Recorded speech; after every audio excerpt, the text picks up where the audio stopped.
We live? We're live? I'm pretty sure we're live. I'm not even gonna check today. I'm pretty sure we're live. How you guys doing today? Let me start recording. We are good.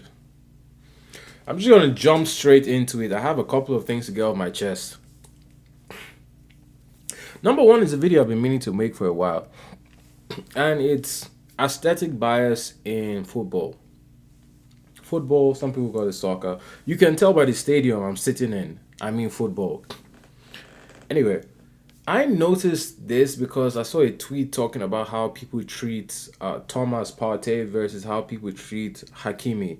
So people are on their soapbox criticizing Arteta, criticizing Arsenal for harboring Thomas Partey. You know what he's going through. He has his court situation, whatever. And someone pointed out, if you really care about the law and morality and things like that, why are you also supporting Hakimi? Because at the end of the day, none of us civilians know the information behind the scenes. So we can't sit here and say, oh, this person is innocent, that person is guilty. We don't know. So if it's about consistency or morality, both players should have been treated the exact same way, but one looks much better than the other. And to be honest, this is a phenomenon that affects a lot of football players and a lot of football discourse. And another person who has suffered from this is Harry Maguire.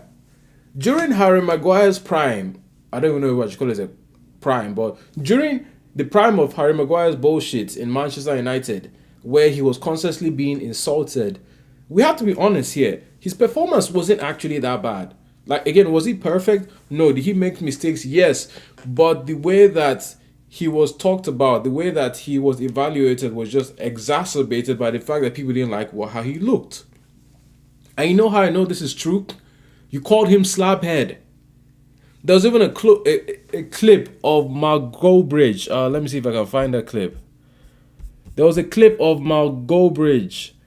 He was playing. Oh, I can't show that. I can't show that. There was a clip. Actually, this is bad. Okay, let me put it on this screen. Then let me pull it up. I'm not trying to get in trouble for showing anything. As far as you guys know, I'm watching that legally. But yeah. On a serious note, yeah, people were using his head. All right, I found the YouTube reaction. Let's go find it. Okay, clip of Mark Goldbridge calling Maguire slabhead. And keep in mind, this was instinctive. He was just playing FIFA. Then instead of when he was trying to pick Maguire in the game, he instinctively said slabhead. Let's see.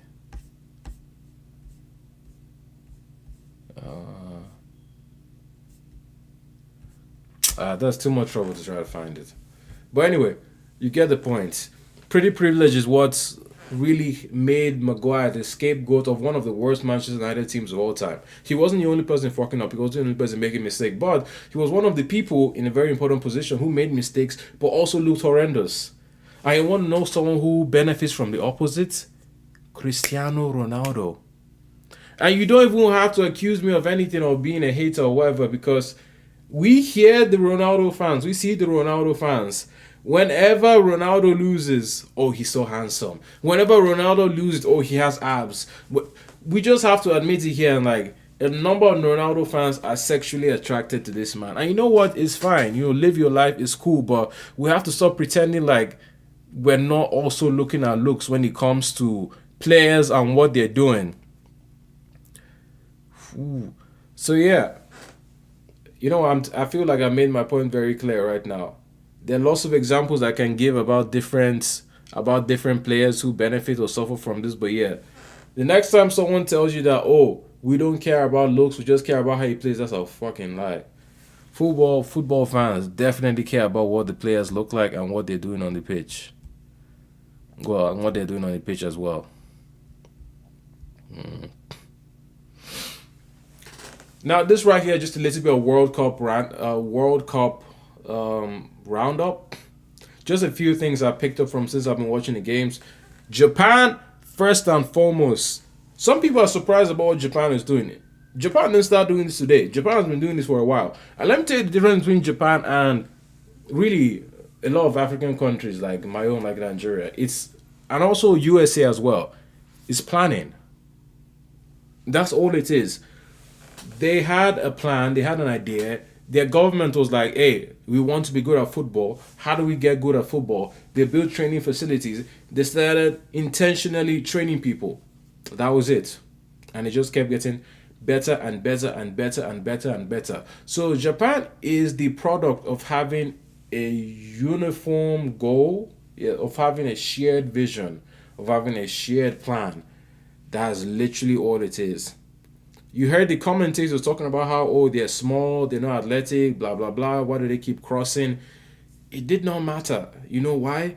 Because they had the plan, they worked hard, and they focused on it. But now imagine if other nations who maybe had players with a bit more natural ability, cough cough, random West African countries. Imagine if they applied that same discipline to their footballing structure. It would be France. That's all I'm saying. How many times do we have to teach you this lesson, old man? Now, to be fair, I made this script before Ronaldo scored his 2 goals, but still, doesn't really change the performance. We're not going to stay here and act like his performance has been exemplary. And I do think that Father Time is undefeated. It doesn't matter how great you are. It doesn't matter how strong you were in your youth. Father Time comes for all of us, and learning how to age gracefully is a skill. Learning how to leave the situation at the right time is a skill. Arsene Wenger didn't have that skill. That is why even though he's the fact that he's Arsenal's greatest ever manager and truly one of the greatest managers of all time, despite that fact, he was chased out of the club he built because he didn't know when to leave. If you're an Arsenal fan around that time, you know that Arsene Wenger was supposed to leave when Pep Guardiola left Bayern. And when we won our first or second FA Cup, I'm trying to remember exactly, he was supposed to leave, but he didn't. And that's why he ended up in the situation he did, because at the end of the day, football had passed him by. People like Jurgen Klopp were coming with their Gengen press. Pep Guardiola was about to join Man City. Football had passed him by. He could not keep up. Like, let's be honest here. Arsene Wenger was in modern football, starting with 3 number 10s in midfield. We're complaining about Arteta being too defensive. Wenger was the opposite. He was too offensive. It was so bad that we would always get battered. And you could see how bad it was when Coquelin joined the team. Coquelin wasn't world class. He was small. He was undersized, but he was aggressive and he was tenacious. He was our first defensive midfielder in a long time, and he made a difference. But Wenger wasn't ready to evolve. So again, know when to retire, know when to step away. Ronaldo is clearly one of the greatest players of all time.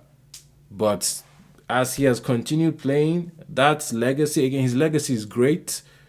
But let's not act like, especially the younger people coming up, the younger people are just knowing him for the memes. The younger people are knowing him for blazing his free kicks sending his free kicks to the stands. Like, at the end of the day, people need to know when to step away. He's also holding his team and country back. Because we're not going to sit here and pretend like Portugal couldn't possibly benefit from a more athletic striker up front.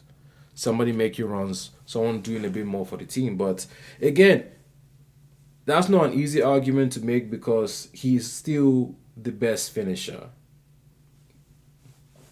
Debatable. No, I won't say he's the best finisher. He still has the best nose for goal. He still has the best nose and desire for goal in that team. But still, you cannot turn back the clock. You cannot turn back the time. On a side note, I still think Michael Olise is the best player in the world. Regardless of that part. So, no, sorry. I don't think Olise is the best player in the world. I got lightheaded. I still think Spain is going to win the World Cup. To me, my World Cup formula is very simple. In order to win the World Cup, you need a few things going for you. You need a consistent team. In terms of consistent players, familiarity, we know each other, we work well together. That's Spain. The next thing you need is consistency of results. If you're a team, a country that is possibly going to win the World Cup, you are not going to lose too many matches leading up to the World Cup. You're going to be winning and doing well for a couple of years, again, which is again with that consistency, which means you have a good style of play, you have good solid midfielders, you have a good defense, you have a good way of scoring goals. And speaking of scoring goals, my final criteria for a great team is maybe one or two star players. You need someone who can make things shake. It don't doesn't have to be as great as Messi, even though it helps to have Messi in the team. But you need something. You need a spark somewhere in the team. The only country recently that did that was one without having maybe a superstar was Germany. But even though Germany did not have any S class players, they had a lot of A plus players. So they're kind of an anomaly. Plus, if you ask certain people, Thomas Muller is S class. France, however, has impressed me. I did not think they would be as good as they are now because ever since they lost Paul Pogba, their midfield has not been the same in terms of creativity. Their defense has been good. Their offense has always been incredible. Mbappe, Doué, the rest of them. But that midfield was always shaky. But Rabiot or what's his name? Kone, then you have Olise at the 10. He's been magical. Olise is truly turning into something magnificent. And we could just watch in awe as he continues to create. Because of him and because of the player Mbappe has turned into, like I don't know, Mbappe has turned into something else as the once he plays for France. Because of those two guys, because of the organization of the team, they could also win it now. Again, I think I'm going to stick with Spain because I that's what I predicted at the beginning. But yeah, France is looking really good. Oh, I've been really impressed with Ivory Coast. I do think they're a good example of the evolution of African football. I think they have a lot of great players in the team and are doing well. Obviously, we have to do a special shout out to Yon Diomande. Oh my God, I've been double texted.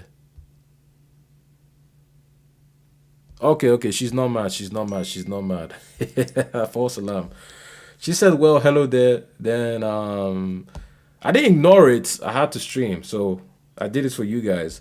Then she came back again like an hour later. So now I was scared. My heart was beating. I thought I was gonna get in trouble because recently I've just been getting in trouble with girls. I've essentially lost one and a half to two girls in the last 2 days. The second one it was unavoidable. It was one of those things, compatibility. At least I still so it's fine. And I managed to save a bit of money, so I'm also happy about that. I would have been more upset if I spent as much money as I was supposed to spend on that person, but it's fine. I got it away. I had a budget. I was like, we're not going over 100, and I think I ended up at like 80. That was acceptable to me. The one before that is like probably gone, but it's like yeah, I feel like she's been here for a while. It's fine. Obviously, it's sad, but it's like it's fine. It happens. Anyway, so this someone new. I kind of matched with her today, and she's definitely a double texter. She's an overthinker. Ooh, somebody else text. Ladies and gentlemen, I'm getting distracted. Ladies and gentlemen, I'm getting distracted. Ladies and gentlemen, I might have gotten myself an Ethiopian. We're adding an Ethiopian to the roster. Okay, okay, okay, okay, okay. I'm playing. This is all jokes. I'm trolling. This is all lies. This is all lies. I'm joking. I don't know what I'm talking about. Back to sports. Back to sports. Back to sports. That's what we're here for. I was talking about Ivory Coast, wasn't I? So specifically about the greatness of Ivory Coast.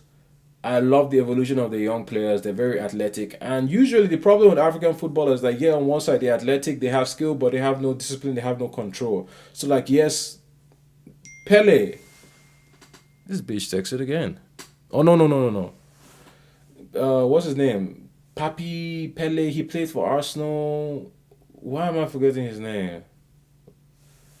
All right, fine. Let's find some. Ivorian played for Arsenal. Nicolas Pepe. Why did I remember before Google was about to appear? This is bullshit. Oh, Javinho. I forgot about Javinho. Shout out to Javinho, man. This guy is a fucking bomb.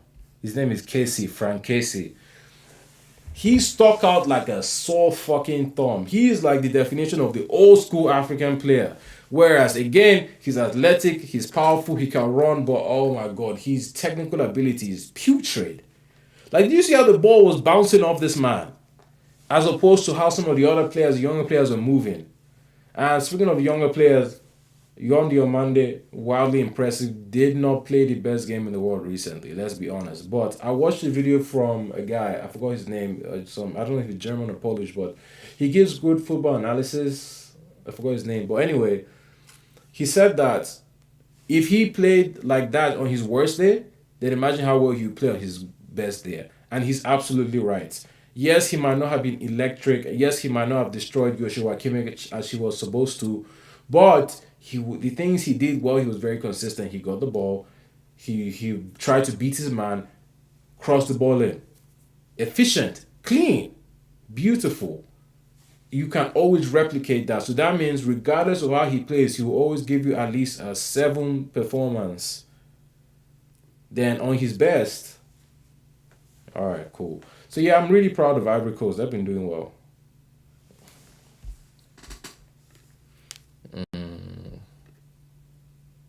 He was about to say some bullshit. This is, well, let's just watch the video. Midfield in the world before the World Cup didn't get blamed. The best midfield in the world before the World Cup didn't get blamed for it only creating 2 chances against Congo in the first. The midfield could clearly has done more. Okay, no one is denying that.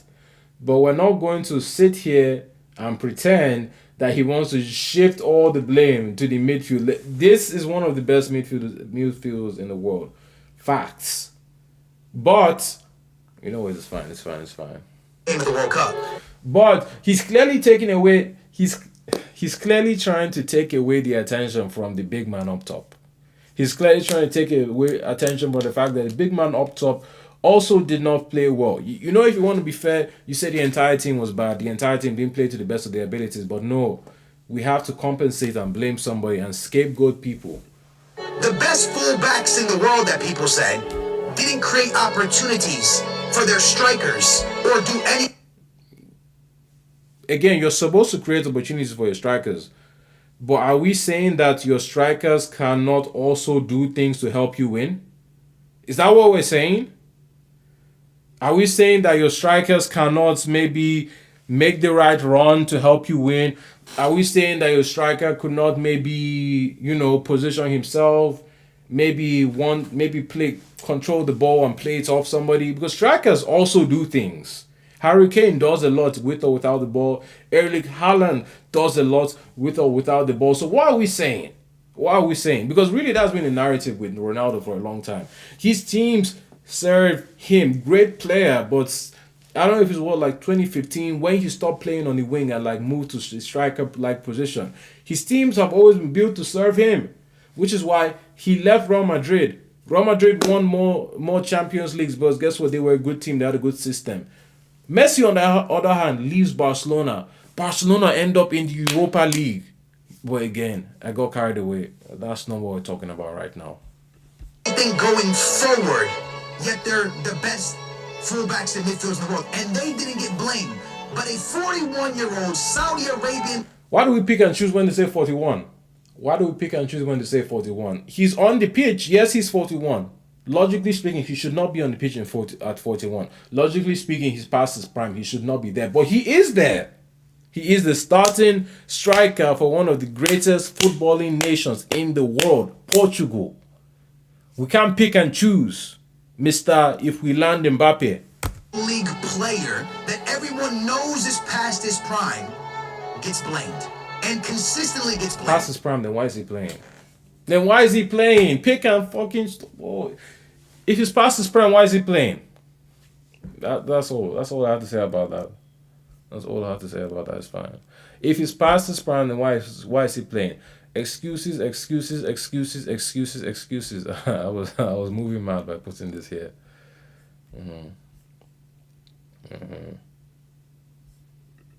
Portugal than Lionel Messi has done for Argentina. And this is from next one is that Cristiano Ronaldo has done more for Portugal than Lionel Messi has done for Argentina. And this is from Krish on TikTok. I don't know if this is really a football hot take, to be honest, because I think Wait, what you said? Let's hear it. Let's hear it one more time.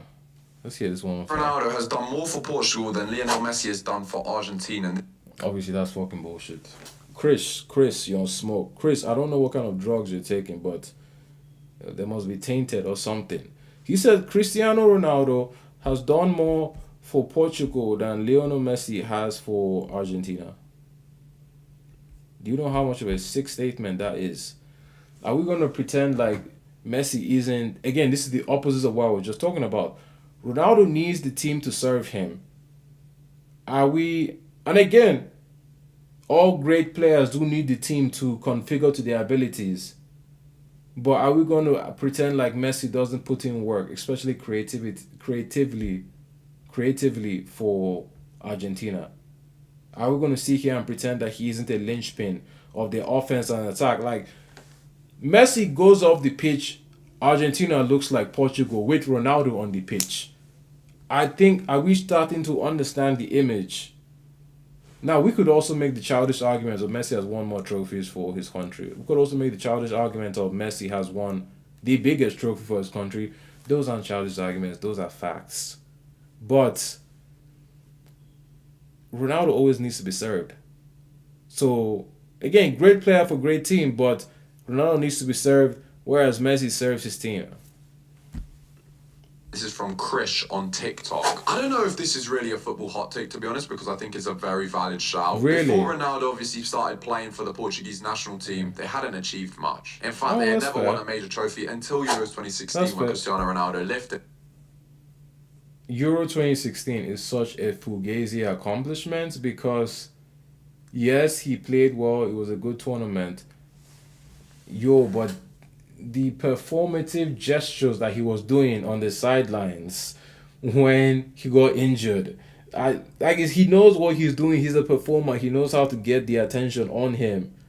And that's the only reason why people are crediting him for a final he did not even play in. Even the actual guy that scored in the final doesn't get as much respect. It in France. He had a good Euros campaign. I think it's slightly overrated. A little bit more than slightly. Portugal's best player, and he also won 2 Nations League in 2019 against Holland, and obviously Nations League don't count. That's not real.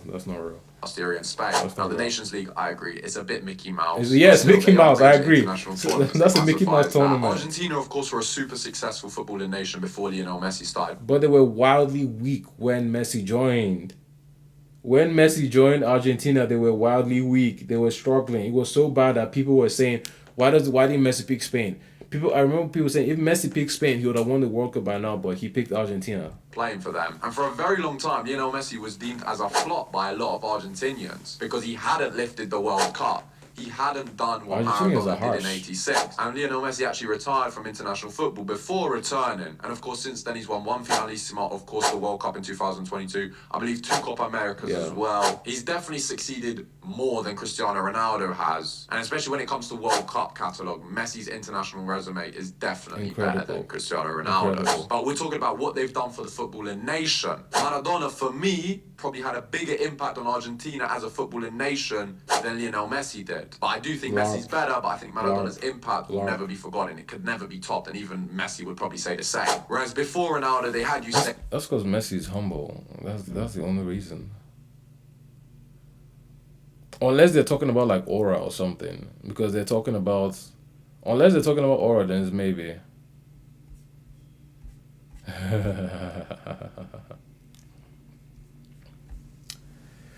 This right here is the power of media and the power of perspective.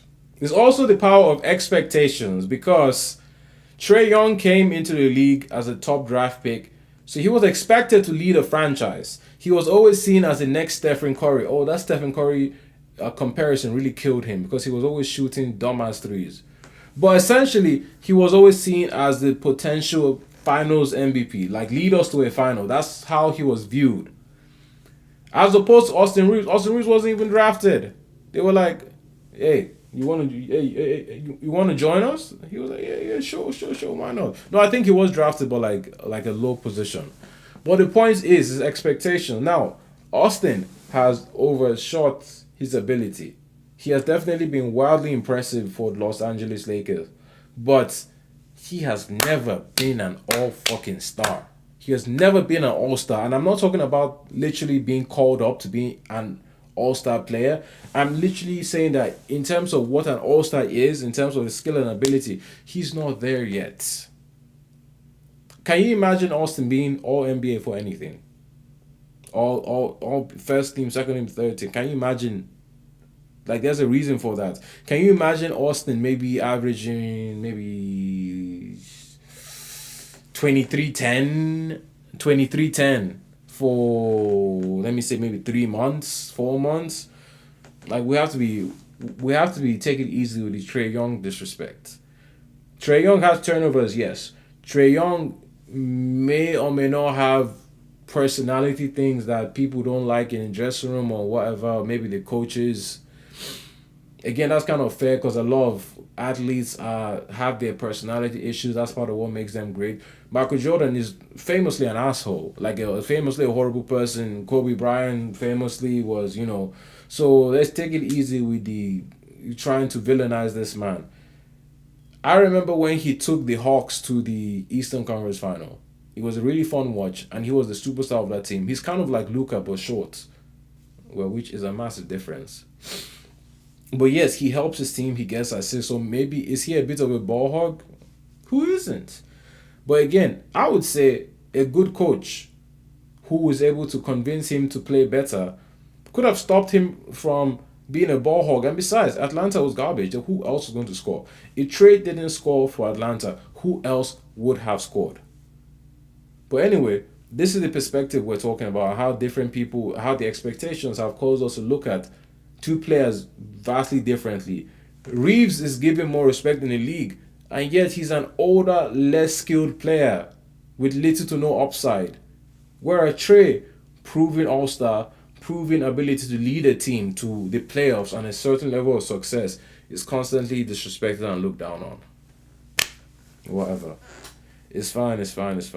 Well, that's the media for you. But that's the other thing why I think fans who don't want to be labeled as casual have to learn how to think for themselves. You don't always have to form your opinions from what you heard on television. You don't always have to form your opinions from what you saw on Twitter. Like, if you actually watch the two players and pay attention to what they've done in their careers, are you going to honestly tell me that you think Reeves is better than Trey? Because even if you say Reeves is a better team player or something like that, Trey's still going to score more goals, so he's going to score more points. He's going to get more assists. And yeah, you can tell me, oh, Trey is a bad defender. Trey is a garbage defender. You're not wrong. You're absolutely right. When is Reeves going to win an all-defensive team? I'm listening. Go. I'm listening. Never. So I don't really understand the conversation at all, personally. Anyway. Why did I keep going back there? Why do I keep going back there? Anyway, guys, this was fun. This was real. The videos, the full stream is already going to be uploaded immediately on YouTube. I will, chop it down, make it easier to watch any section you're interested in. Well, appreciate you guys. Much love. I'll be back again tomorrow. Probably. Anyway, I'll see you. Take care.